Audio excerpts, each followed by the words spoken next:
sejahtera bagi kita sekalian. Selamat pagi Bapak Ibu yang dikasihi Kristus Yesus. Berjumpa kembali kita di Morning Call GPIB. Saya Pendeta John Temar yang ditempatkan di GPIB Immanuel Singkawang, Kalimantan Barat. Kita akan bersama merenungkan kebenaran firman Tuhan yang terambil dari Matius pasalnya yang ke-27, ayatnya yang ke-57 sampai dengan yang ke-61. Namun sebelumnya mari kita tenangkan hati dan pikiran kita berdoa. Bapa di dalam surga, pada saat ini kami akan membaca dan merenungkan kebenaran firman.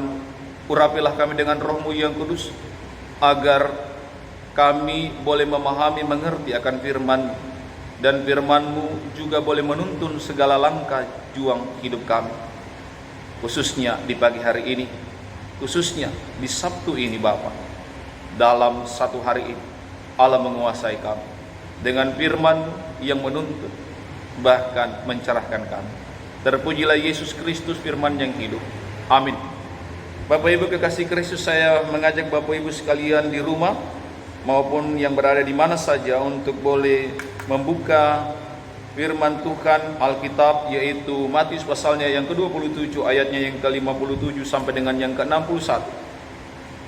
Beginilah bunyi firman Tuhan bagi kita sekalian. Yesus dikuburkan. Menjelang malam datanglah seorang kaya, orang Arimatea yang bernama Yusuf, dan yang telah menjadi murid Yesus juga. Ia pergi menghadap Pilatus dan meminta mayat Yesus.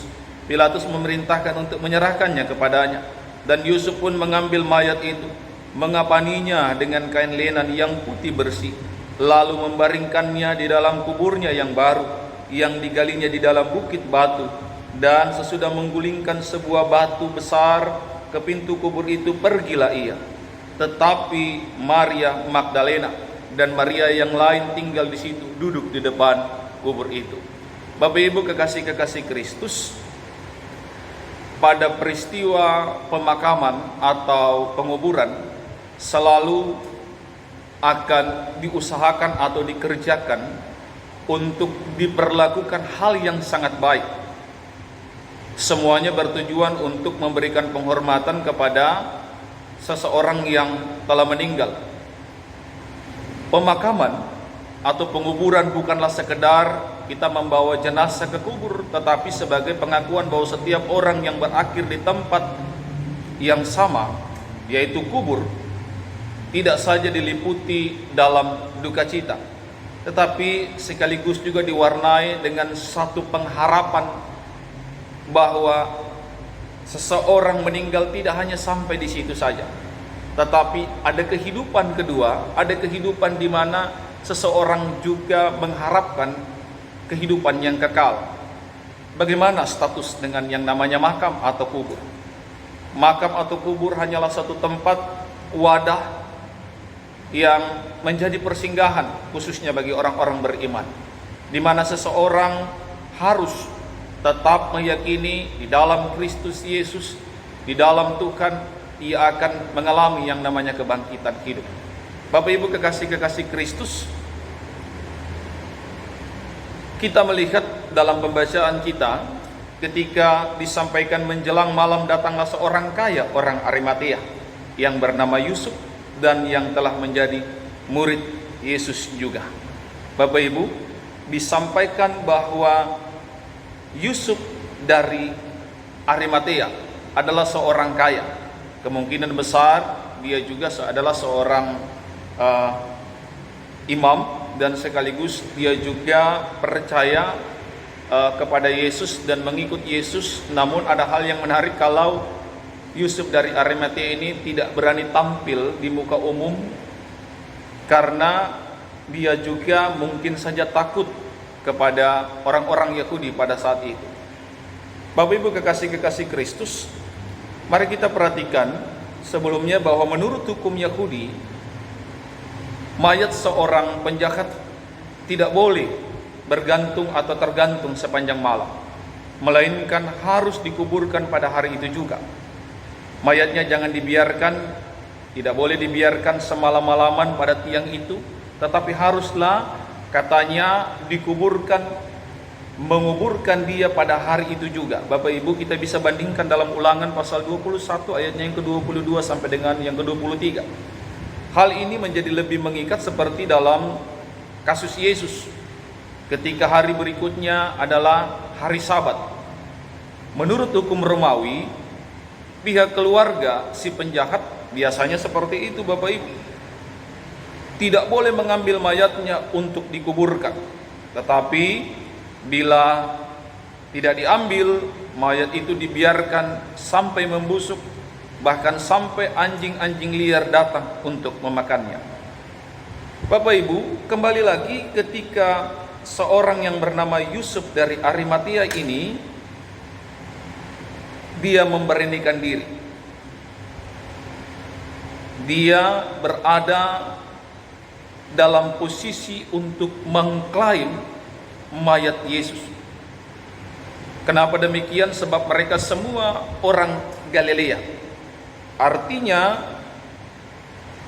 mereka semua atau tidak seorang pun memiliki kuburan di daerah Yerusalem. Maka Yusuf, seorang kaya dari Arimatia ini, bertindak, bekerja dan menghadap kepada Pilatus. Ia menjumpai Pilatus dan mohon agar mayat Yesus juga diberikan kepadanya. Lalu kemudian ia mengapaninya, lalu membaringkannya ke dalam kubur batu yang belum pernah ditempati. Yusuf tentulah Bapak Ibu menjadi terkenal untuk selamanya, di mana Matius mencatat tentang peristiwa keberanian Yusuf dari Arimatia ini. Saya sedikit ingin membagi seperti apa yang dikisahkan atau apa yang dicatat dalam kamus Alkitab. Kurang lebih dia berkata bahwa Bapak Ibu, saya ajak untuk melihat bahwa kuburan atau makam biasanya atau lazimnya seringkali terletak di bawah pohon. Begitu dalam Kejadian pasal 35 ayatnya yang ke-8. Sesegera mungkin setelah kematian, apabila orang dikuburkan dalam gua, tubuhnya harus dibungkus dengan kain lenan.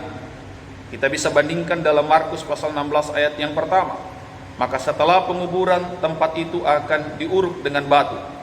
Kuburan yang lebih besar juga dapat dipahat di dalam karang batu kapur atau ditutup rapat dengan pintu batu bulat untuk menutupinya. Begitu dalam Markus 16 ayat 3 sampai dengan yang keempat. Itulah yang dibuat dan itulah juga yang dikerjakan oleh Yusuf dari Arimatia. Ia pergi lalu kemudian meminta mayat Yesus. Setelah dia meminta, dia mulai mengafaninya dan dia mempersiapkan segala sesuatunya sebelum hari Sabat tiba. Dan ia memakamkan Yesus dengan layak. Bapak Ibu kekasih-kekasih Kristus, ada hal yang menarik bagi kita sekalian. Kalau Sabda Bina Umat hendak mengajak kita untuk melihat melalui Matius pasal 27 ayat 57 sampai dengan yang ke-61, bahwa sesungguhnya ia tidak dapat dibatasi oleh kubur. Kekasih Kristus, ingatlah bahwa kematian tidak dapat menguasai orang-orang beriman. Kematian tidak dapat menguasai Yesus Kristus. Ketika kematian itu datang menghampiri Yesus, ketika kematian itu meliputi Yesus, kematian itu juga justru hanyalah menjadi jembatan, kubur atau makam yang menjadi wadah atau tempat bagi orang yang mati atau meninggal. Bukanlah menjadi momok bagi orang yang percaya kepada Kristus Yesus. Sebab Yesus Kristus telah membuka jalan bagi setiap kita. Ketika ia mati dan ia dikuburkan, dimakamkan dengan layak oleh Yusuf dari Arimatia, ini membuktikan bahwa setiap orang yang mati di dalam Kristus Yesus juga akan mengalami hal yang serupa seperti Yesus Kristus. Ia akan mengalami yang namanya kehidupan, akan mengalami kebangkitan hidup dan kehidupan yang kekal itu. Untuk itu kekasih-kekasih Kristus, Mari bersama dalam kehidupan kita, khususnya sepanjang hari ini, pada hari Sabtu ini, kita memberikan diri kita kepada Tuhan, bahwa selalulah berpegang kepadanya. Mari belajar seperti Yusuf dari Arimatea yang memberanikan diri. Mari belajar seperti Yusuf dari Arimatea yang berinisiatif untuk memberikan yang terbaik bagi mayat Yesus. Ia dengan berani untuk menghadap kepada Pilatus, walaupun ia tahu betul konsekuensi apa yang akan ia alami. Apakah dia dihujat, apakah ia mungkin juga ikut dicaci maki oleh orang-orang Yahudi yang tidak menyenanginya. Namun dalam keberanian itu, ia memberikan diri sebagai bukti nyata bahwa ia juga setia kepada Kristus. Ia setia kepada Yesus yang hidup dan yang mati, dan dia setia kepada Yesus bahwa ajaran Yesus adalah ajaran yang benar, ajaran yang mencerahkan, ajaran yang menghidupkan, ajaran yang membawa dalam kedamaian. Kalau Yusuf dari Arimatea mengetahui bahwa dia adalah Mesias, dia juga akan memberikan pertolongan bagi setiap kita. Untuk itu kekasih-kekasih Kristus, khususnya pada hari ini, mari kita memberikan diri kita kepada Kristus Yesus, bahwa makam atau kubur tidaklah akan meliputi seluruh kehidupan kita, tapi mari melihat ke depan dalam cerahan atau pencerahan kasih Kristus yang akan menuntun segala perjalanan hidup kita. Aktivitas pekerjaan yang kita alami, apa yang kita lakukan, apa yang kita kerjakan, biarlah semata-mata didorong dalam keberanian seperti Yusuf dari Arimatea. Didorong karena ia tahu ada kebenaran. Di sana Allah akan menyertai, Allah akan memberkati, bahkan Allah akan mengurapi kita dengan roh Kristus itu, sehingga tentunya kita akan mengalami keberhasilan, kita akan mengalami keberanian, dan kita akan mengalami sukacita, dan kita menjadi saksi Kristus khususnya di hari ini. Terpujilah Yesus Kristus. Tuhan Yesus memberkati. Bapak Ibu kekasih-kekasih Kristus, mari kita satu di dalam doa. Kita berdoa. Bapa di dalam surga, pada saat ini kami mengucap syukur ketika kami boleh diperkenankan untuk merenungkan kebenaran firman Tuhan. Biarlah firman Tuhan yang kami baca dan kami renungkan boleh tinggal dalam hati dan pikiran kami. Kami boleh melihat bagaimana Yusuf dari Arimatea. Kami boleh melihat bagaimana keberanian dia. Ia siap untuk dicerca, ia siap untuk dicaci maki, namun ia tetap memberikan yang terbaik bagi keyakinan ia. Ia boleh memberikan yang terbaik karena ia tahu bahwa kepada siapa ia melayani.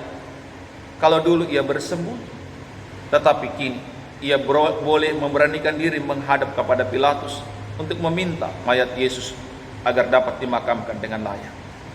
Untuk itu Tuhan, biarkanlah kami juga dalam sepanjang hari ini memberikan diri kami kepada Tuhan, dan layakkanlah kami, dan kami juga boleh menjadi berkat bagi setiap kehidupan, bagi banyak orang. Setiap langkah juang kami dimanapun kami berada, dalam nama Yesus, Tuhan pelihara seluruh kehidupan kami, agar kami juga mampu melewati segala gumul juang, rintangan, tantangan dalam bentuk apapun sepanjang hari ini. Bapa dalam surga, berkati Majelis Sinode GPIB, berkati setiap gereja-gereja Tuhan yang tetap menyuarakan suara kenabian, menyampaikan kebenaran firman Tuhan dimanapun berada. Bahkan tim dari morning call, night call, apapun Tuhan, kami semua Tuhan, berikan kami sehati sepikir, agar kami juga senantiasa penuh dengan semangat dan keberanian untuk memberitakan, mewartakan Injil Tuhan dimanapun kami berada. Inilah kami anak-anak. Biarlah sepanjang hari ini Allah tetap mengurapi, memberkati setiap kami, agar kami hidup dalam cinta kasih, kami hidup dalam pengampunan, dan kami hidup dalam sukacita. Dalam nama Yesus Kristus kami berdoa dan mengucap syukur. Amin. Sampai berjumpa kembali di morning call berikutnya. Tuhan Yesus memberkati Bapak Ibu sekalian.